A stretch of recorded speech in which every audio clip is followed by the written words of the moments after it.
નમસ્કાર દર્શક મિત્રો, ન્યૂઝ ગુજરાતમાં આપનું હાર્દિક સ્વાગત છે। હું છું બોની પ્રિન્સ। હવે જોઈએ આજના મુખ્ય સમાચાર। અરવલ્લી જિલ્લાના મોડાસા ખાતે આજે CITU અને કિસાન સભાના સંયુક્ત ઉપક્રમે કેન્દ્ર અને રાજ્ય સરકારની ખેડૂત, કામદાર, યુવા અને વિદ્યાર્થી વિરોધી નીતિઓના વિરોધમાં જેલભરો આંદોલન યોજાયું હતું। મોટી સંખ્યામાં કામદારો, ખેડૂતો અને વિવિધ સંગઠનોના આગેવાનો કાર્યક્રમમાં જોડાયા હતા। તારીખ 10 ઓગસ્ટ 2026ના રોજ મોડાસા ખાતે CITU અને અખિલ ભારતીય કિસાન સભાના બેનર હેઠળ જેલભરો આંદોલનનું આયોજન કરવામાં આવ્યું હતું। કાર્યક્રમ દરમિયાન કેન્દ્રની નરેન્દ્ર મોદી સરકાર અને ગુજરાત સરકારની નીતિઓ સામે વિરોધ વ્યક્ત કરવામાં આવ્યો હતો। આંદોલનકારીઓએ આક્ષેપ કર્યો કે નવા લેબર કોડના અમલથી કામદારોના હકો પર અસર થઈ છે, કરાર આધારિત ભરતીમાં વધારો થયો છે, તેમજ ખેડૂતોને પોષણક્ષમ ભાવ અને કાયદેસરની MSPની ગેરહાજરીને કારણે મુશ્કેલીઓનો સામનો કરવો પડી રહ્યો છે।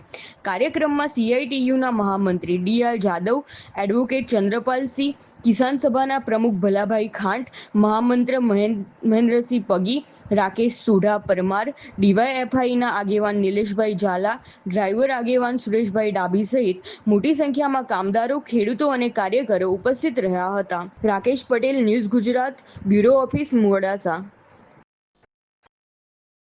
તરફથી એટલે કે કામદાર સંગઠનો અને ખેડૂત સંગઠનો તરફથી આખા દેશમાં કેન્દ્રની જે નરેન્દ્ર મોદીની સરકાર છે અને એ સરકારે ખેડૂત અને કામદાર વિરોધી જે નીતિઓ અપનાવી છે અને એ નીતિઓના કારણે કામદાર બેહાલ છે, ખેડૂત બેહાલ છે, આમ જનતા બેહાલ છે, નવજવાન બેહાલ છે, વિદ્યાર્થી બેહાલ છે, કામદાર કર્મચારીઓ બેહાલ છે, જનતા દુખી છે। ત્યારે CITU અને કિસાન સભાએ આખા દેશમાં આગેવાની કરીને આજે 10 ઓગસ્ટ એટલે કે સવિનય કાનૂન ભંગ જે અંગ્રેજોના સામે જે લડતા હતા આપણા આઝાદીના લડવાઈઓ અને એ વખતે સવિનય કાનૂન ભંગ કર્યો હતો, એ જ રીતે આજે CITU અને કિસાન સભા તરફથી સવિનય કાનૂન ભંગ કરીને આજે જેલભરો આંદોલન કરવામાં આવ્યું છે।